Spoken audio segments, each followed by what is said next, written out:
Nobody could like Corporal Lawrence. That's not to say that nobody tried or that he was somehow unfriendly, merely that he was one of those few that seemed to be wired differently. However, in the trenches of World War I, normalcy was at best a relative term. Lawrence fought, listened to orders, and didn't disrupt the other soldiers, and that was all that was required. So what if the people felt increasingly uncomfortable around him? In a place where the baseline of concern was the flesh rotting off your bones while you were still alive, a little personality conflict ranked several levels below a paper cut. Lawrence, for his part, dealt with it as he always had, that is to say, remained totally unaware of the avoidance. The same way a man blind from birth cannot mourn the memory of color, Corporal Lawrence couldn't bemoan a lack of company. He was quiet, as he had nobody to talk to, and still, as he had nothing to do for long stretches of time. The enemy trench, less than a mile away, had gone silent for several days. This amplified the unease that seemed to radiate off of Lawrence like heat waves. The worst part was that there was no distinct reason to dislike the corporal. He was a plain man, average height, average build, bland of voice and action. Nobody could recall him raising his voice in joy or anger. He did have the occasional odd mannerisms, however. He tended to stare a beat or two longer than was acceptable at people. He rarely slept as well, and bunkmates said he would mumble in his sleep almost constantly. The content of those nocturnal ramblings, when they could be understood, were often odd and potentially unsettling. One private moved to another barracks when he heard the name of his daughter pass Corporal Lawrence's lips, followed by a bubbling, muffled giggle. It was strongly theorized that he was sent over the trench by his commanders more out of a desire to have him away than for his minimal combat skill. He and 14 of his fellows were sent across the nightmarishly scarred waste of the no man's land between the trenches to scope out the enemy trench and secure it if possible. Many seemed to hope that Lawrence would have the opportunity to prove his devotion to his country by making the ultimate sacrifice for it. It was while he was gone that someone started asking questions. Nobody remembered him ever talking of home. No sweet-smelling letters came, no soggy, dirt-streaked letters left. Questions started to float among even the higher levels of the command. Nobody was able to actually find his station orders. He'd come in with a squad of reinforcements transferred from France, but there was no paperwork. The rest of the reinforcement squad had never seen the man before he'd been lumped in with them the night before the trip, along with the snips and scraps of other squads decimated by the Germans. Whispers filtered among the grunts of the corporal being a curse. Nearly every man who'd shared a bunkhouse with him had gotten trench foot, and the rooms he haunted always seemed to smell more musty and sickly sweet, even for the trench. The men sent over the no man's land with Corporal Lawrence heard and cared for none of this. Just another man among many, all with death certificates awaiting a stamp that could fall at any moment. They moved fast and low, from crater to crater, slipping over slick mud and barbed wire, the only thing that seemed to grow in that blasted waste. Charging the last spur and into the trench, they were greeted not with the harsh bark of German orders and rifles, but a dense, close silence. Preparing for ambush, the men started to filter out into the tunnels and halls of the trench. The men, already nervous, were not calmed by their investigation. The trenches stank of mold, sweat, and a thin undercurrent of rotten fruit. A vile, cloying slime seemed to have pooled in every divot and crack, sticky as glue and itchy on the flesh. Private Dixon found the first body and managed to cry out before vomiting. They knew it had been a man only because nothing else of that size could have been there. It lay on the floor of a barracks, the entire floor. The flesh of it had been smeared somehow, spread like butter over the rough dirt floor. Bones, already looking pitted and rotten, stuck out at random angles, like dead trees in a still swamp. The skull rested on one of the highest bunks, facing the doorway. More remains were found, each seemingly more unsettling and strange than the last. Unfathomable horrors were discovered one after the next, sending men retching and running from the trench.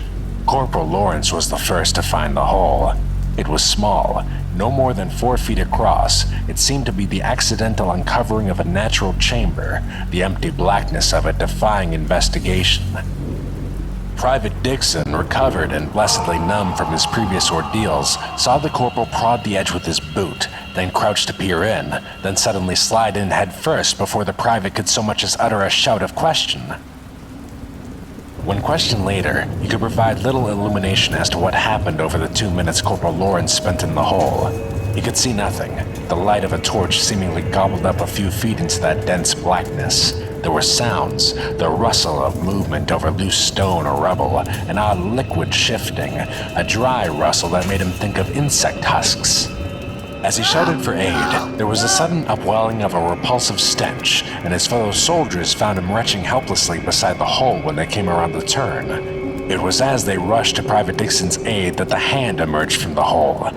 They stopped and raised rifles as one body, roaring for the owner of that pale, trembling hand to identify himself. As they watched, another hand joined the first, followed by the pale, shivering head of Corporal Lawrence. He was streaked and smeared with a tarry black ooze, hacking and coughing thinly as he hauled his body up beside that of the gasping private. As they moved to help the man, the corporal vomited up a heavy stream of the same repulsive slime that coated his body in smears and globs. They were hesitant to touch him, finally doing so after the seemingly endless river of grime stopped pouring from him. He was insensible, eyes rolling and wide, body as limp as a boned fish. The men fled the trench with all the speed they could muster. Half dragging the corporal, they ran with no thought of cover or death, only escape. They crossed in record time, falling into their home trench, gasping and shivering. One man, known to have bludgeoned a German to death with a brick, curled on the floor in a sobbing heap.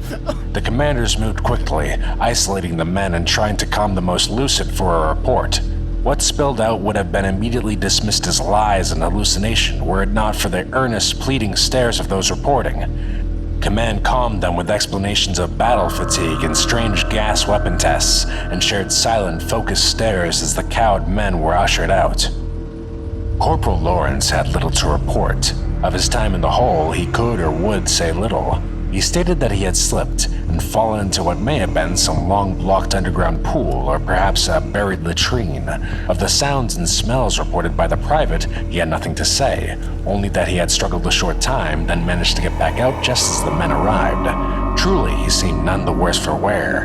In fact, he seemed in better spirits than many had remembered ever seeing him, favoring the commanders with a wide, giddy smile as he was dismissed with a warning not to discuss the events.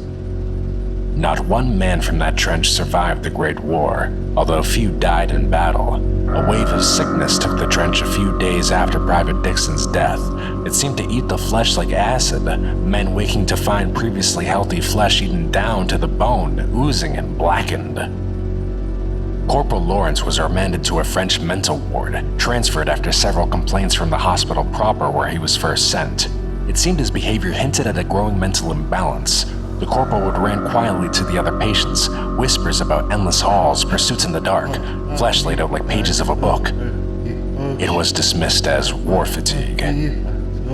He vanished several times from the ward, only to appear several hours later as if nothing had happened. When pressed, he would begin to sing "My Bonnie Lies Over the Sea" in an endless monotone until the doctors left exasperated. A stale, musty foulness seemed to sit in the air wherever he stayed, and incidents of infection and the strange consuming sickness that had beset his home trench seemed to follow him like a cloud. Numerous attempts were made to transfer the man, only to be met with bureaucratic confusion. No records were found of the man, no entry papers, commendations, or incidents, not even a birth certificate. Through it all, he sat for hours on end, cross-legged on his bed, occasionally humming tunelessly or rambling off the names of his wardmates between short, bubbling giggles. Corporal Lawrence and 18 men vanished one November night between a 5-minute nurse rotation at 3 in the morning. The room reeked of rust, oil, mold, and sweet rot. Thick black swaths of crumbling ooze coated the beds and several of the walls, wide patches of it smearing and eating into the floor.